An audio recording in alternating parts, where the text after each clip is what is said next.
We come to worship God with every form of gift and ministry that the Lord has given us. Praise the Lord. Praise Jesus forevermore. We really thank God. Namuhla bathandekayo. I want us to go to the word of the Lord, Leviticus 23. Leviticus 23. I want to share something to you which I started possibly on Friday, but I touched and never finished it. Siyabonga kakhulu for everything sengengisaya khona so that we honor the time that we have. The better message decoded. Umlayeto lonqono lo sewembuliwe lo sewuvetiwe wavetelwa tsine. Say amen in this place. Umlayeto sewuvetelwe tsine. Ene lo mlayeto lona kwethu kuthi siwukholwe. Indzaba ye a little bit lower please. Indzaba ye yengati ya Jesu, thank you. Ingati ya Jesu akusasi ukuthi sisafuna siyo sprinkled our products or whatsoever, our cars, our homes. But indzaba yengati ya Jesu is for you to believe the finished work. As our MC for that, I hope I'll find it very quick. It's far in my files, but I wrote it. There is a powerful scripture. Let's confirm lokuthi this blood now, we are to confess it. Confess the blood of Jesus. Hebrews 9:19. Stawubuya ngale Leviticus. Hebrews 9:19. I want to show you what the word of the Lord says. That for when Moses had spoken every precept to all the people according to the law, he took the blood of the calves and of goats with water and scarlet wool and hyssop and sprinkled both the book and all the people, saying, "This is the blood of the covenant which God has enjoined you to." Now, there are two things that verse. Number one, it is the blood, and number two, it is the precept of the law. It is the precept of the law. And as sheet, the blood, the word to be active. The blood activates the word. If we believe and if we confess the message of the blood of Jesus, yenda the precept of the word to come alive. Why? The precepts come about the book, the Bible.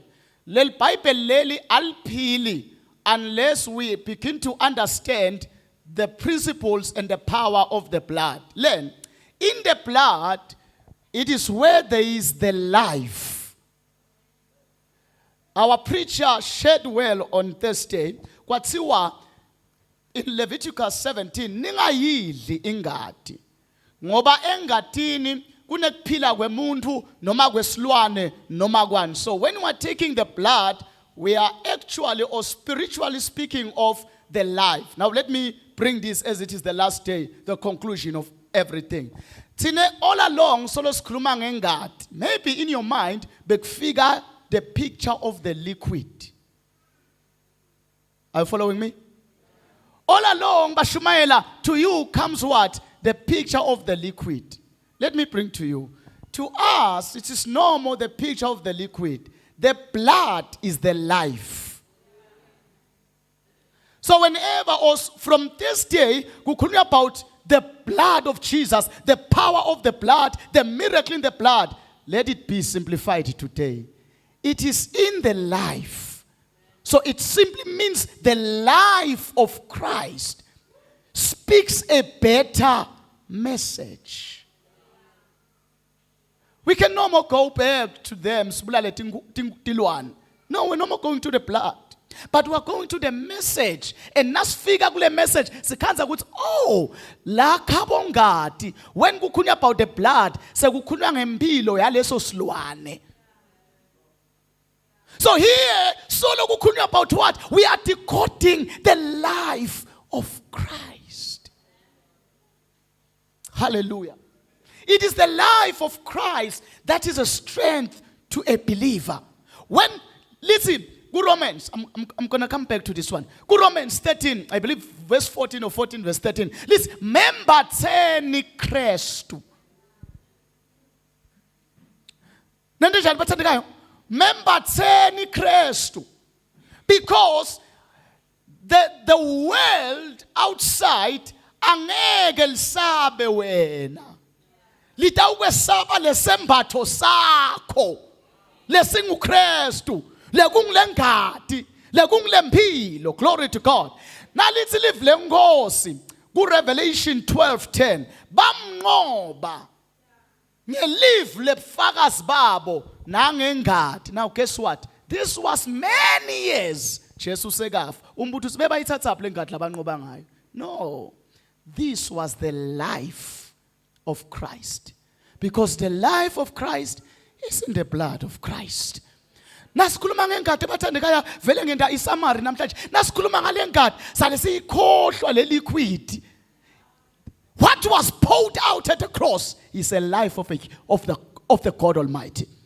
It was life. That's why we speak the blood, we speak the life of Christ. That's why we are in the blood. See, at in the blood, we mean we are soaking ourselves in the life of Christ. What's in Revelation? What's Boba ani laba mbethe ingubo letimhlophe. Futhi babuyaphi? Kuthiwa siyatshelwa kwathi ngilabo lapho phuma emhlabeni ekuhluphekeni lokukhulu lalena kulandzelako. Bageze ini? Ha, yini? Nini fundza iBhayibheli. Bageze ini? Hayibo, nguphi kanti la? Kuthiwa bobani laba yaphendula ukuthi yibo laba labaphuma emhlabeni bese lithini? Bageze tingubo tabo engadini yani yeluwuna. Here is the question. When usinziswe namuhla uthi gezephi? Ngoba kuthiwa listen Bible uyothi na uqhamuka kuthiwa naba bageze tingubo tabo. But we can't say the blood. Nakuthiwa ke tingubo tabo. Okay, let me go deeper about that one. EBhayibhelini nakukhulunywa ngengubo like a garment, it's character. Nakuthiwa naba bageze tingubo tabo shows they have immersed their character in the blood, but no more the liquid, in the life. Kuyothiwa kithi nasiqhamuka naba labathatha impilo yabo bayiqwilisa empilweni yaKristu. Oh, come on, somebody. So the blood is the life of this human being called Christ Jesus. Kuthiwa bageze tingubo tabo and imnanzi lento. Kuthiwa tiyobe timhlophe. Kodwa sathi uthi ngathi thina enjani? Ibovu. Why singaqhamuki nengadi vele sekuyasho lokuthi phela le ngadi lokukhunywa ngayo akusiyo the liquid blood, it is the life, because it's only the life of Christ that makes us white as snow. Say amen in this place. Say amen in this place, a louder one.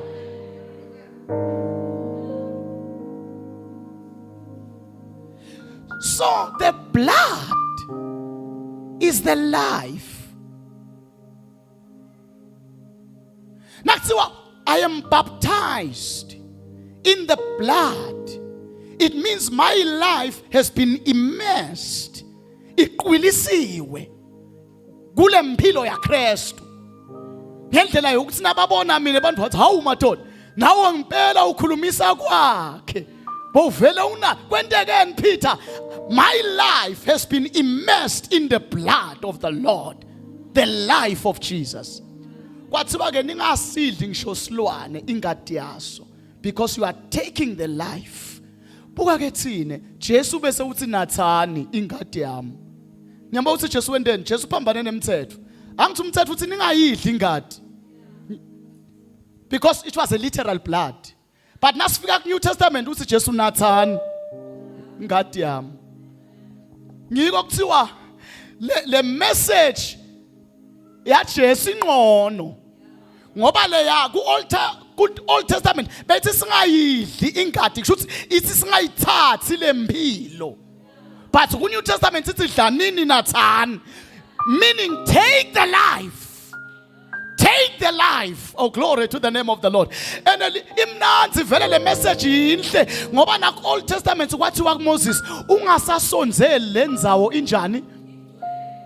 But ku New Testament Hebrews 4 verse 16 kuthiwa sonzelani ngani?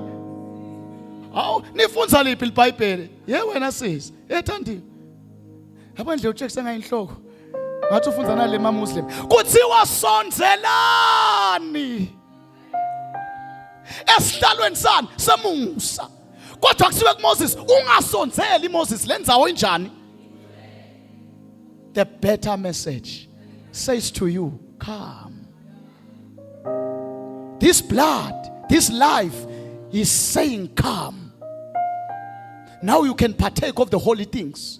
Masakhumule nqabule takho Moses. Come. Oh, glory to the name of the Lord. The life in the blood. Now you see, we can now think like Christ. Angizothatha impilo yakhe vele. Uthathe ini iDNA yakhe. Uthathe ingadi yakhe. Uthathe ukuqabanga kwakhe. Uthathe kuhamba kwakhe. Uthathe ukukhuluma kwakhe. That is why now khuluma, begin to picture yourself as Christ is speaking. Abekho labani la nikhathele awu ngoba siyophuma nga3 ndawo shona. Glory to God. Say amen in this place. But taking the life, it's no more the liquid. That is why I'm going to speak this one very deep. Tine asasho ukuthi we are sprinklings nyenyeti ngati ya Jesu. You simply show up. As you show up, the devil understands the language of the blood. Legugezile. Akusathi nokuthi uzwisho. Because mathandekayo, some of the things, it is a lower level to say them. You simply show up as a Christian. Let me tell you something. No, you simply show up. Man, let me ask you something. If one of the princes or the princesses of the king can come here, acting no, the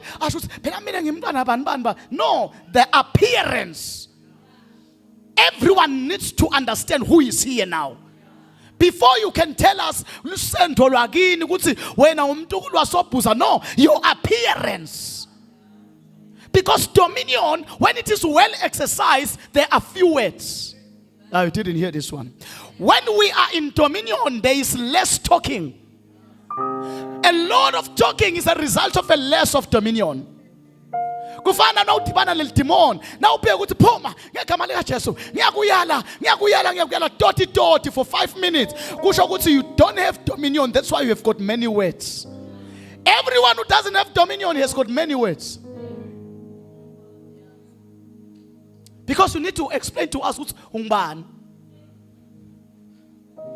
That's why it's in that's why it's in the Holy Ghost Palace as entertain goes puman niboban. That's a symbol. The pastor has got less authority. Jesus abengalibudi demon. Kuthi nibuya phi niphuma bobani. All these things bekumane kukhale lona. Lithi singubanyenti, but Jesus didn't ask. Thina ke kulamalanga kuyasigidada. Ukhanze nje inceko. Ithethe 30 minutes wonke. Idila nje nemntu munye. Phumani nibobani. That's a lack of dominion. Now in dominion, you simply say to the storm, hush. East noma south when moya. You simply say hush, and the storm will listen. That's dominion. If we understand the power of the blood of the Lord Jesus Christ, which is the life, just show up. Just do what? Velu. Learn. Let me tell you. You cannot dodge the realm of the spirit. I didn't hear this one. you cannot. Yabona noma ngabe kuthiwa ungumakhwabanisa. In the realm of the spirit, you cannot. Lomnye wazama khwabanisa in the realm of the spirit. What? Ngeligama la Jesu. Lokushunyayelwa nguPaul. Wendani ufuna kwenta corruption. Akhokhe emademoni via. Kwathiwa in the spirit, you appear as you are. You don't appear via your pastor. You don't appear via your mother. Ngayisho even last week futhi ngiyayiphinza nanyana. Kunebami labasaphila namhlanje bathembe beme ngimthandazo abomakwabo. That's why God sikushona amakwakho ukhale kakhulu awusakhale nokuthi uhambile. So khale ukuthi ngilobeka kuthandazela.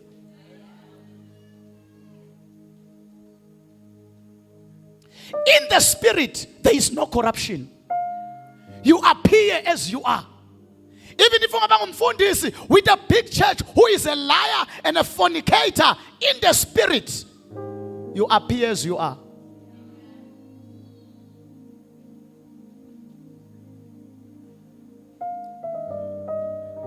Praise God. We are clothed in the blood of the Lord. I don't know if I will ever reach what is written here. But I wanted you to understand ukuthi esisahamba la sehla kulenzaba awuphatha sehla spiritual, amen, sita ukwehla physical. Esisehla kulenzaba, let's understand what is. Yabona ngakhuluma ngento eqala kanti sengikhuluma ekugcineni. What is the blood? The blood has moved from being a liquid. It's a life. When Shlabela says we speak the blood, no, we're not simply having the blood liquid in mind. We speak the life of Christ. Amen and amen. So there are other things that the Spirit revealed to me. That whenever we see the blood according to the word of the Lord, it speaks of two things at the same time. This is mystery. Whenever we see the blood, we talk of birth and death at the same time. Are you following me? When we speak of the blood, sikhuluma ngekufa nekutalwa but kwendeka same time. Because when Jesus asesiphambanweni bekukutalwa phinze bekukufa at the same time.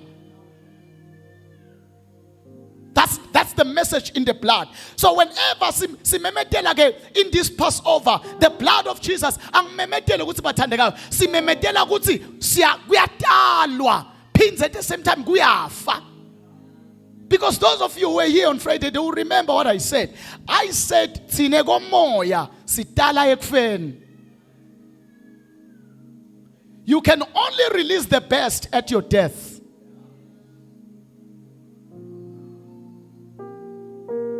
So for Jesus to release the best, he had to die. Because that's a principle of a seed in the spirit. And I later even close to us. Nazi, in life, we are recognized after our death. As I'm calling myself, there is a realm of the spirit. Where don't get into control. I want the end and I'll that is why, as you grow up, you begin to also what you don't hate in the flesh. Because you see things in the spirit. You don't fight. That's why Paul ati asisabuki muntu enyameni. Ngoba na Kristu sake sambuka ngenyama sagcine simbulele. As a believer, don't get into about you. Must be viewed in the spirit. Nakuthami kumuntu akuphoqa kunyathela. Ungambuki la in the physical. Lo muntu uqala wakunyathela emoyeni. Deal with it in the spirit. Praise God. So the birth, the blood, it speaks in the realm of the spirit for a believer. There are a few things that I wanted to share on Friday, but I'll continue to share those things probably ngengisaya ku, because I wanted to talk about the 7 feasts of the Lord. Very, very important message. But the 7 feasts of the Lord and what they mean. But now let me continue with this one, which I started on Friday. We're still on the blood. Glory to Christ Jesus. Say amen. Say amen. So Paul, that's why I show you Romans 6. Akuluma still on the principle of death. Okay, I was on this one with him. As a believer, you must know that when overproductive ekufeni kwakho,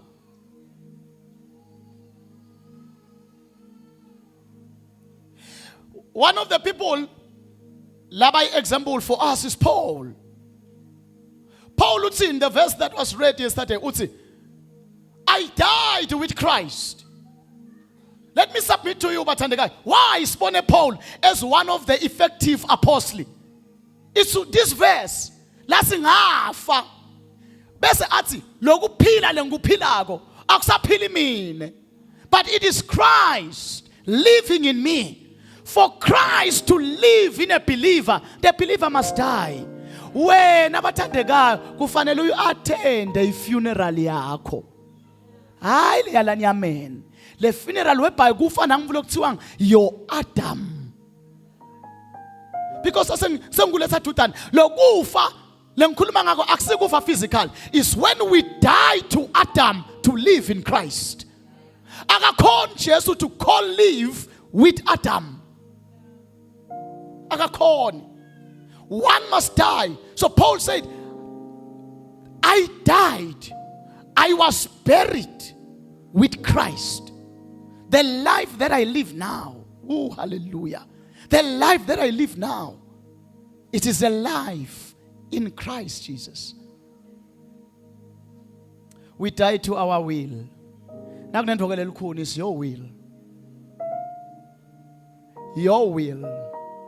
What I want, how I want it to be done. Because who, even at this time, you cannot mess up with them. They are very, very dangerous. They will show you flames. Believers. They will show you flames. But guess what? As long as asaphila loyo, the principle let's see, you give birth at your death, it cannot work. As long as asaphila lo wena loyo, kunetinto letingesedalwe. I quoted to you, for you a very powerful scripture, the birth of Benjamin. Benjamin in the Bible, it means the son of my right hand. That's the definition. Benjamin means the son of my right hand. Shuthi in right hand the Bible is sikhuluma ngani ngemandla. Shuthi lo baba nakatala Benjamin. And kumbulo ukuthi kwendekani lapha ya. Lo make nakatala Benjamin. Cause lo make was in pain asatokufa. Uthi kulo mfana wakhe umbinoni. That is Rachel. Wetha lo mntwana wakhe. Uthi ngibinoni. Binoni niyathi usho kuthini? Sho pain. So lo make nakatela lo mfana abethatha le pain yakhe lo make ayitransfera kulo mntwana. Lokusho ukuthi lo mntwana lokube waphila under leli gama lalo make. Ngabe impilo yakhe yonke was a reflection of pain. Because nasikhuluma ngeligama sisuke sikhuluma idestiny. Nangunika ligama, I'm setting destiny for you. Uthi ke Rachel ungbinon. Listen Bible lo baba weva masinyane. Lo baba wakhe Jacob wakhishima wathi awusiye Benoni Benjamin. Hayi angathi ulandzela thudane yini. This was the real thing that happened. Uthi lo baba angeke uthwale leligama lonikwa ngumakwakho ngoba it's gonna be a destiny for you. Then wathi kuye Benjamin, which is son of my right hand. And that's why sithi lambilweni uyamdzinga spiritual father. Though here it was a biological father, but there are things that are aligned by a spiritual father. Boba bebakhonela to align in families nasekhaya likhaya nangabe babe akasiye babe, that home will have a problem. Praise God. Because bakho abobabe labahlalela kuqolisa. Baba udla ngespoon lesisha, usithathelani lespoon? Sekufuna uqolisa umfulo omthalo. Hey angingabo ngala. Angaze bathi ngisho kuphi. Bakhona mathosa lahlela kuqolisa. No, in fact washo lo munye vale indlebeni lenisabasha. Wathi lo munye angathi baqinisile yini. Wathi kuze lamakhaya kuze lamakhaya eme aqine. Lo munye beka engage kulamalanga. Kuze lamakhaya eme. Uthi kufuneka ukuthi lo babe agcine angilomaki. Lo ngimake angilobabe. Ndase nibona ukuthi leli khaya linekuthula. Awungakangiva forget it.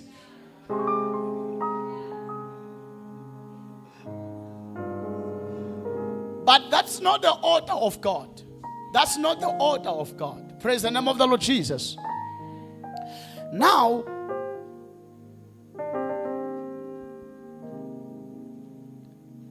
the blood of the Lord Jesus. Getting to many things now.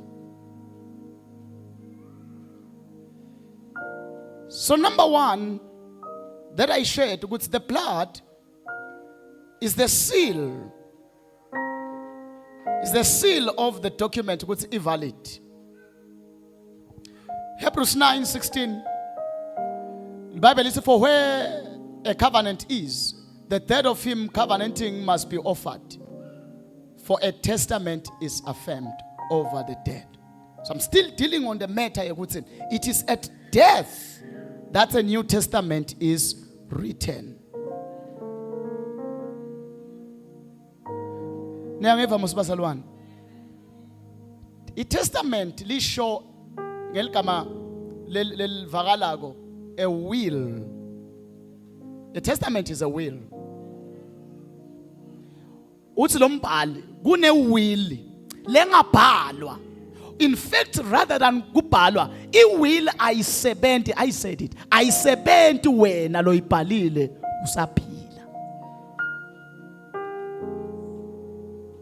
Kubita ukuthi ufe wena lo ibhalile kuze ibe active.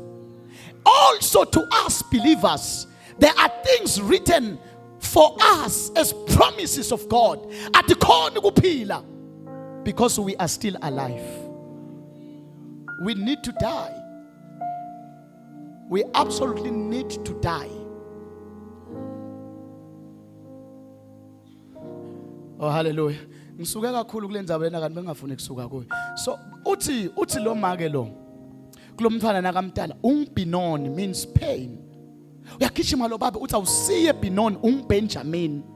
Benjamin means son of my right hand. Indodana yami yani yemandla. Because eBhayibhelini awukhanza sandla sekudla kukhuluma about power. Now until Bible Jesus sits at the right hand. It simply means Jesus is the power of God. Angangiva ke manje. Jesu mandla ankulunkulu.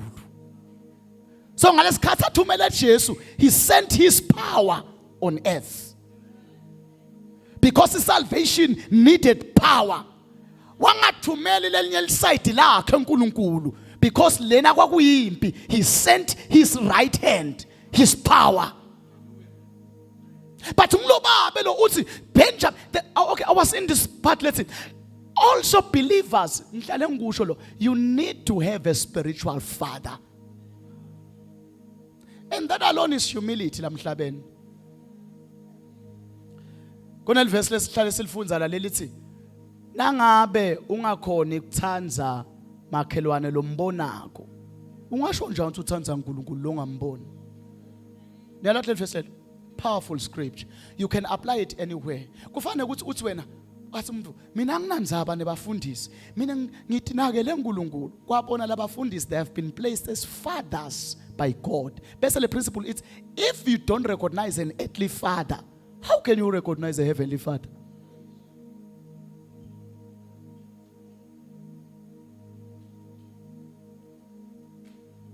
which is a teaching, let's say, no one afuna lokumele aphile kuna izone, let's say, hayi mina ngingaluswa ngizawo mina. No. Everyone has to have a father. That's a biblical principle. Even me, I have a father. Even my father has a father. Lamhlabele principle is you cannot govern yourself. You can never. And lelo Paul eqala ukuthi you are going for destruction. But singeka bobabe bathi okhuluma kunemagama la khulunywa ngibabe. Angathi nikhona bathi kunemagama la kufuna khulunywa ngibabe empilweni yakho nasempilweni yami. Babe enkosini. Lo noma ngibani la ngawakhuluma lo guest speaker. Those words can never work. Noma ngathami guest speaker la ithi I speak a double portion over you. If you have not received it from your father, it won't work. Phela, you cannot receive a blessing from a guest. You have forfeited from your father. We have a condition. You cannot bypass your father and receive from a guest, which you refused to receive from a father.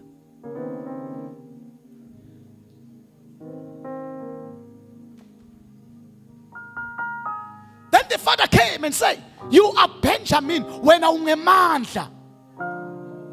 I won't allow pain to rule in your life. You are strength. Hallelujah. So it is the blood that validates every document. I can get you now very, very fast.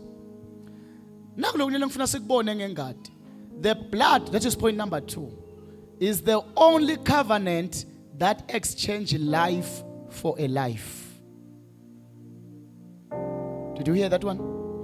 Ingati, asikhuluma ngengati ya Jesu, is the only covenant that would exchange life for a life. Ingakaqitseki ingati, ngifuna ngawukhuluma imvolo enkulu manje la. Ingakaqitseki ingati, that covenant has not reached the highest level of covenants. Ningivele mosibazalwane. Ngiko even netinyanga noma ngafika ekukhulume lebhudlweni ekhulume egqinene awuchitha ingadi. Basho ukuthini bathi now we have reached the ceiling of covenants.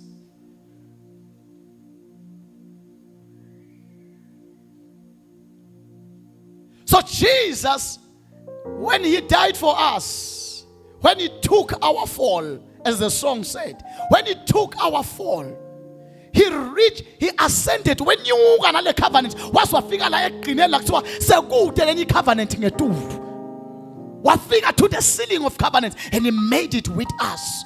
My gumnans which is just what pagama in the realms of covenant, what figure to the last just for us. Wasangfuni kungena kuma partial covenants, kuma friendship covenants, kuma fellowship covenants, kuma marriage. I want to reach the highest covenants. Life for a life. To win life to God, he gave life to men.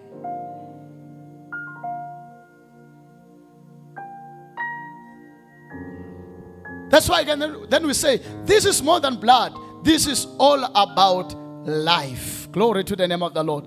And I shared to you also Leviticus 16 from verse 5 and 6. I will go to the scripture again, then I will pray. Leviticus 16, Bible is funsangan about the day of atonement. Kuthiwa lo muntu lona ngalesikhathi afuna exchange oh my God, kema Israeli kwakunelanga linye laligatsile emnyakeni, the day of atonement.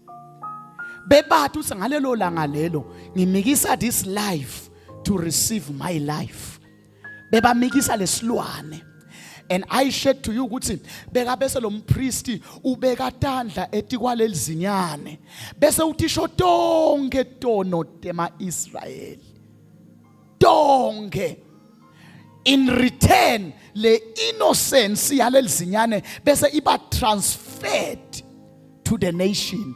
kungako bebaphuma kulomkhosi lona bafile injabulo bathi tono tethu tiselephi sithi nike elizinyane. It was a great exchange. They would anticipate that day once in a year where they would transfer. Oh, hallelujah. So the blood is the only covenant. It's number 2. Number 3, the blood is the only pure cleansing agent. Ingati yinto lehlobe kunato tonke emhlabeni. Elomnye uthi manti akawoti. Into lehlobe kunato tonke emhlabeni ingati.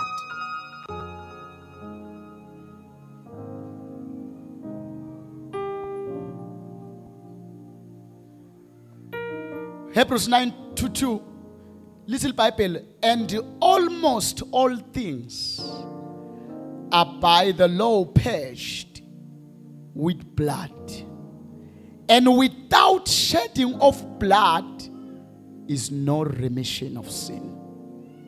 Uthi cishe tonke tinto hlantwa in the presence of blood. Tonke tinto kuze kuhlantwe kusho ukuthi insipho lenkulu kusukela namhla akusiyo iomo. Insipho lenkulu ingadi.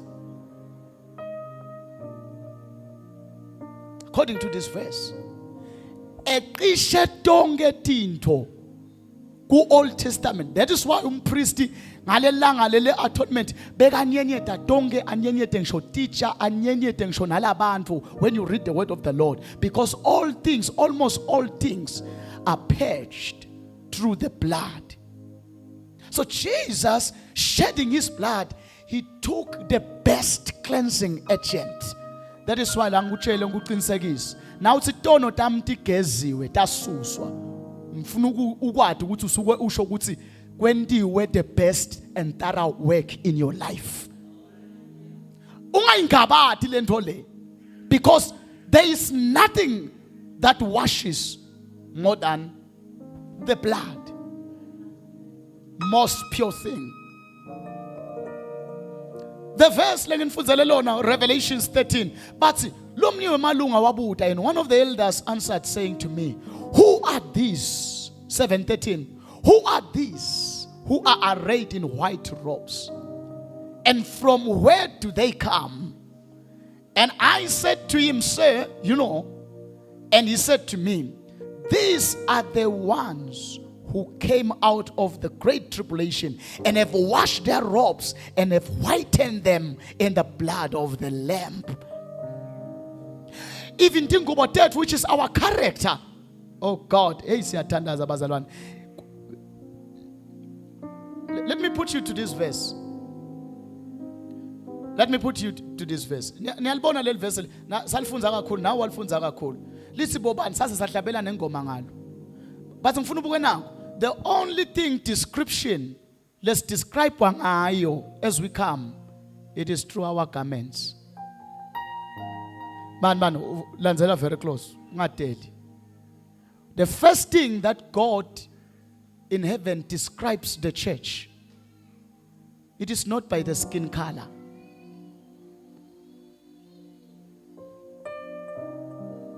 Aksila bansundvu, aksila bamhlophe. The first thing that we are described through, kuthiwa tingubo tabo tiwashiwe taba mhlophe engadini yelwundlu. Kusho ukuthini lokho? Kusho ukuthi the most important thing, the primary thing that God wants from a believer, it's a white garment. And garment, as I said, is show a character. Sisho ngani? Katzen, those of you who read the Bible, katzen umuntu longaboni bekungadzingi uzumbute uthi akaboni. Bebaba nelibhantshi labo. Nalongahambi kanjalo.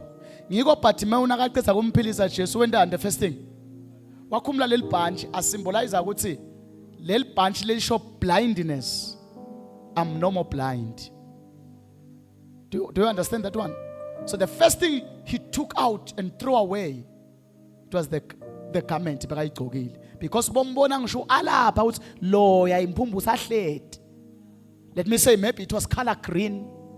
Kuyatiwa ukuthi once wafaka le bunch le green, you are blind. So the moment Jesus healed him, what's meaning a green color siyehlukana today, because the garment would be used to explain your inabilities. Are you following me?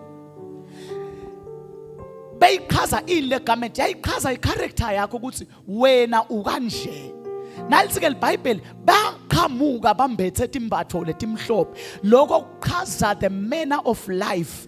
It's a white life. It's a life that is washed. Enangisho nako mthandaze namhlanje. The only thing God is interested in is your garment. Ngiko iBhayibheli lithi kwake kwaba nemshado ngelinye ilanga. Wathi uyaqalata lo mphathi imshado. Wabona lo munye ahleti. Angakayimbathi ingubo lifana nalalabanye. Sengibekisa. Bangena bonke kushuthi nje botimkhala, but nje this was very specific. Bangena bonke kuleli dzila bamenywe kulo. Wasiyangena lo mnini dzili. Let's say yena bekathi stoqoka pink. Wathi uyangena lapha elidzinini wabuka wathi wakhanza ukuthi thabo pink. Bathi bekukhona yini indvodza. Ingakamfaki lo pink, fake yellow. Bathi wamangala lo mphathi mqimbi wathi loya ungene njani kulo mqimbi la, ngoba kulo mqimbi we are recognized by the garment. We are recognized by the character. Kuthiwa kwathiwa mbopheni.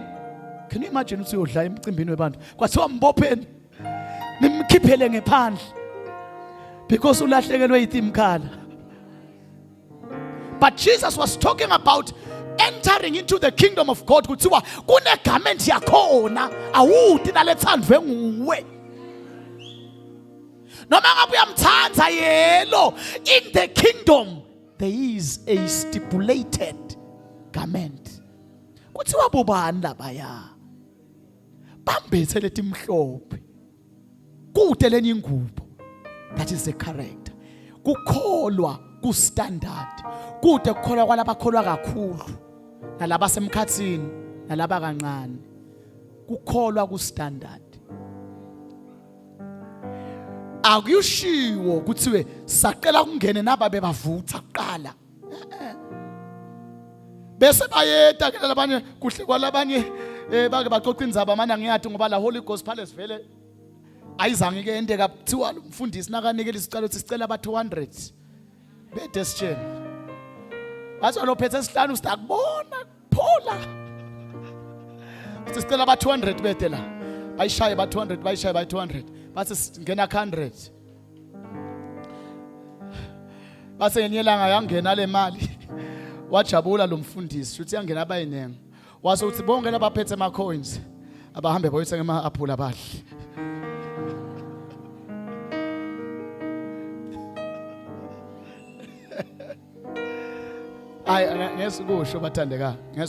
I'm trying to say ekholweni kude sigaba sabo 200. Faith ukubambe lento le. Faith must be standard. Lokusho ukuthi wena ngeke uthi khiphe uthi hayi kwala sebashumayela ke lokho.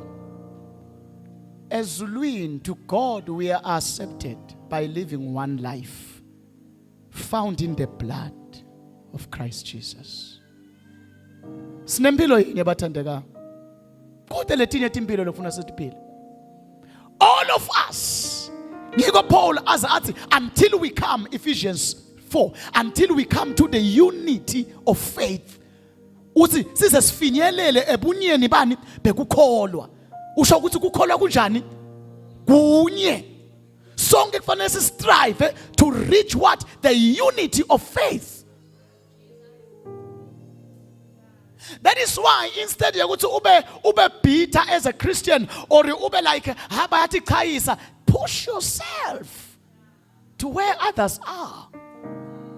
Ngoba lo mnye sathana efika amehlule lathi hayi bobani banjanjani afune ukudeprive wena le zeal yekunyukela lapha labakhona khona akwenta ubabuke as if bona bayathi khayisa ngalokufaka all their dedication to the life, because the devil is wicked mubi. Akafike akutshele into abe on your side, noma on your side ulingisa imbuti yakhisimusi. Imbuti yakhisimusi uyayibamba lapha kubo November noma bomhla ka3, uyithatha uyibeke lapha ebaleni lokunetshani lobunengi khona. Hey, imangala imbuti lebuya lethi insabeni ithi hawu cishe ngafa manje la khaya ngiyathandwa la.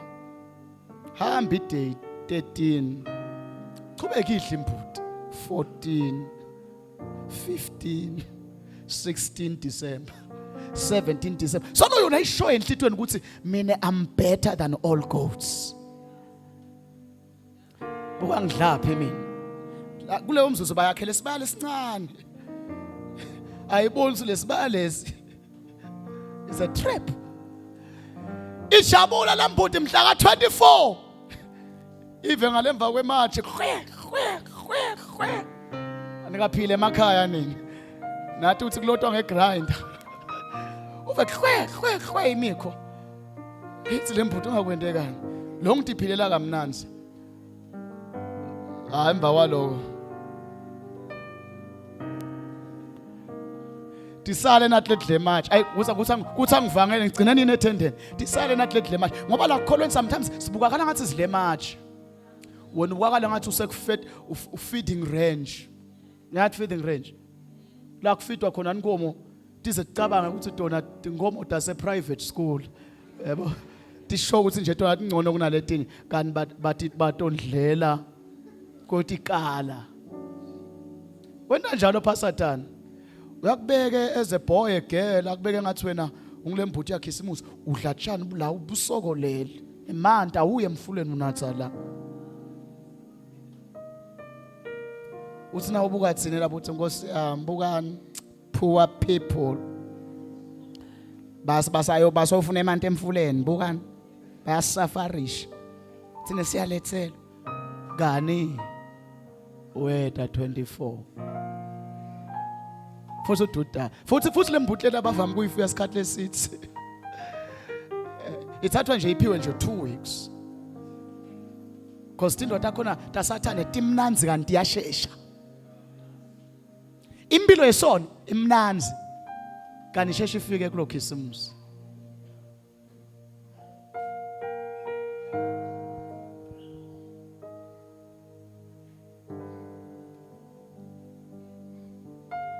Angithandaze namhlanje ngoba sengicala ngathi ngiyavangela. So the word of the Lord leads dingubo tabo diwashiwe. 4 then I close 5. Sichaze kaneng. In the blood lies all the strength and the weakness of everything. Emandla nebuthakathaka bento busengadini. But ke Jesus siyathi kule yakhe ingadi there is no weakness. Leviticus 17:10. And any man of the house of Israel, of the strangers that are staying among you, who eats any blood, I will set my face against that soul. Verse 11, for the life of the flesh is in the blood, and I have given it for your soul. For it is the blood that makes atonement for the soul. Therefore I said to the sons of Israel, no soul of you shall eat blood, neither shall any stranger that is staying among you. Praise the name of the Lord.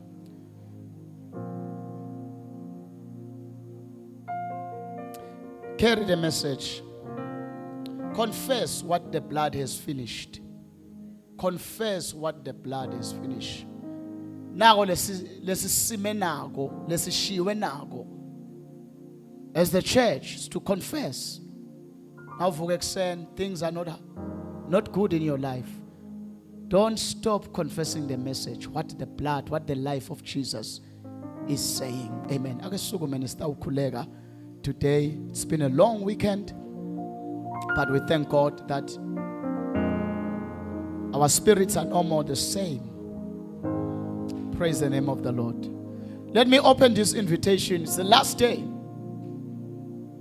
Live lenkosi lithi ngelanga legcina lemkhosi wemathabanakele. Jesu wasukuma wathi ukhona yini lo mile. Akethe ke madonatha emanti latatha ngawanatha bese phakathi kwakhe aba ngumthobo. This is so amazing. Ngoba la ufunza leli verse leli lomkhosi lona uthatha 7 days le Jerusalem. But Jesu wafika ngelanga legcina wathi ukhona yini lo mile. Umuntu uthi hawu Jesu.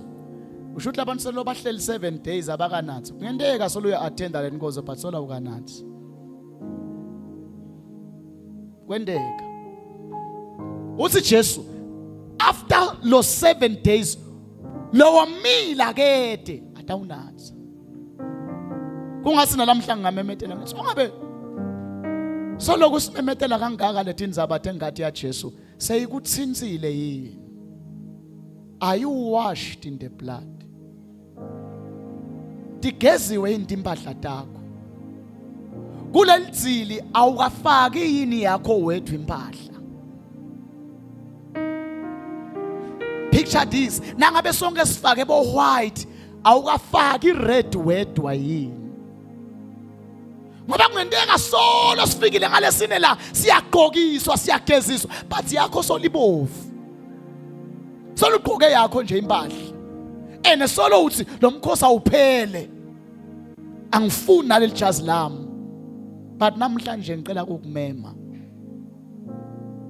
Sakumema umuntu ethendeni. Wena na uqabanga impilo yakho na itochubeka ibe bethe Jesu. Itawuba yini?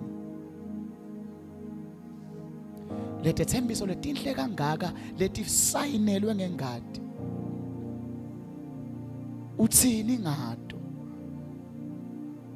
Ngabe vele letinto lekushunelwa ngato la every day titawukwendeka yini empilweni yakho?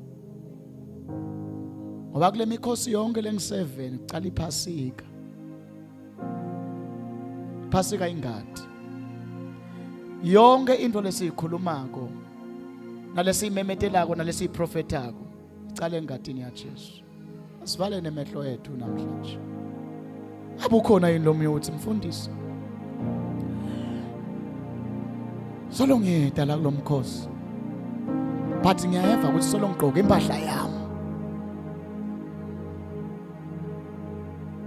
Solo ngigqoke impahla yami.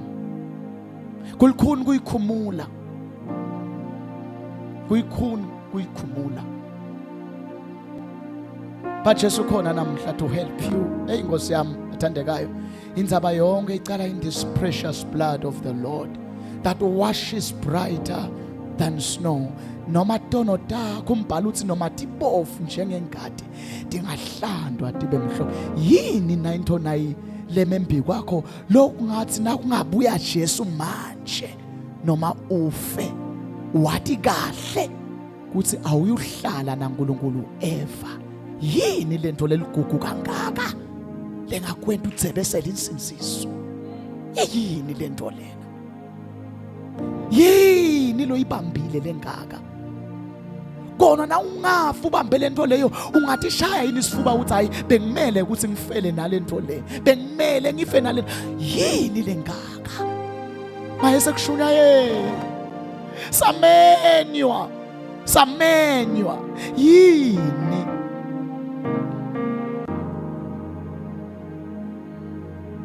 Uyabitwa nalamuhla.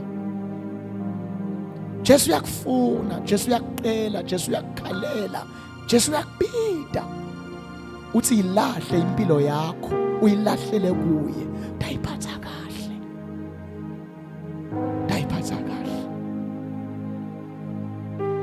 Lo mnyesolo ya attendance sonke mfundisi impilo ngiyithanda, ngiyaphila nje ngoba naku ngikhona. Kodwa Jesu uyakwazi kwenta tinto atende kahle. Thank you, Lord Jesus. Funa kuthandaza manje. Thank you, Lord. His arms are open. His arms are open. His arms are open. His arms are open. His arms are open. His arms are open. His arms are open. His arms are open. Thank you, Lord Jesus. Kona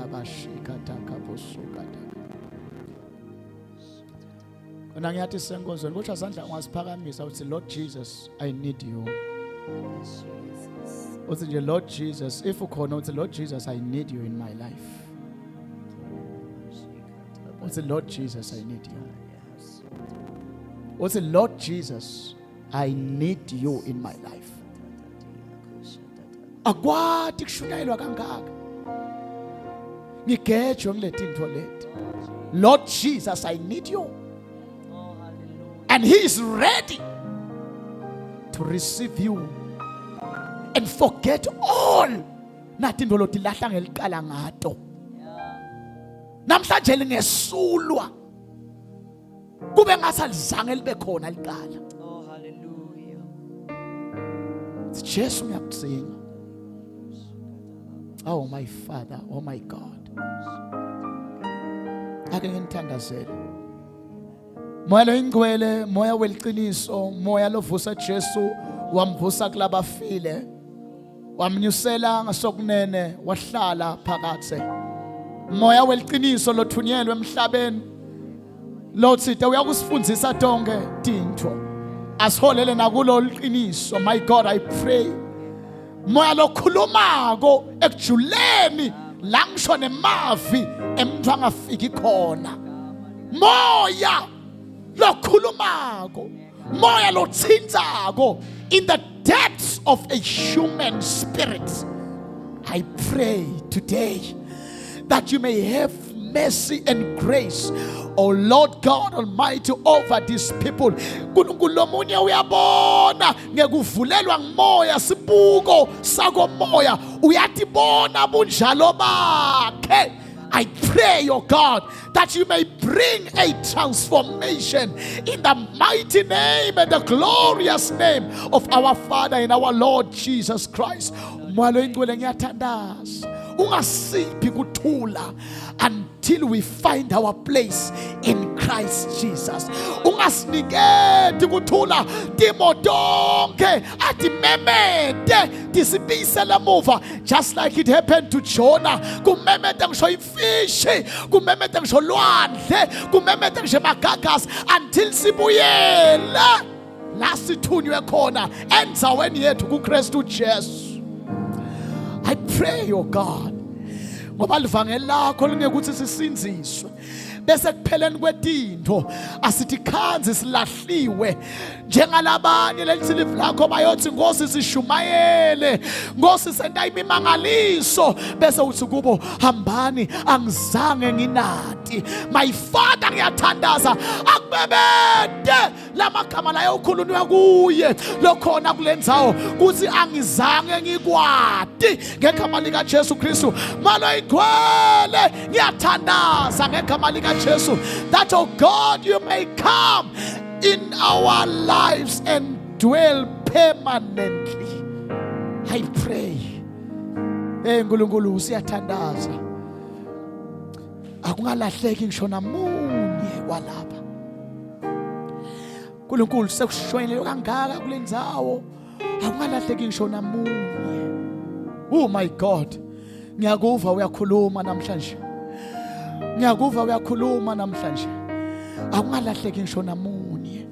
Hey Nkosi Jesu, ngoba kude lesingathi landulelanga lishunayelwe lifu lakho, sabitelwe ekukhanyeni.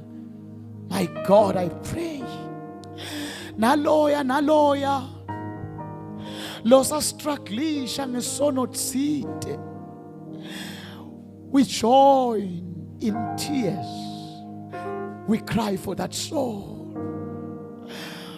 We cry for that soul. That soul like Paul athi, loko lengitsi ngifuna kwenta angikwenti, bese lokho lengingafuni kukwenta ngithi khanza ngikwenta.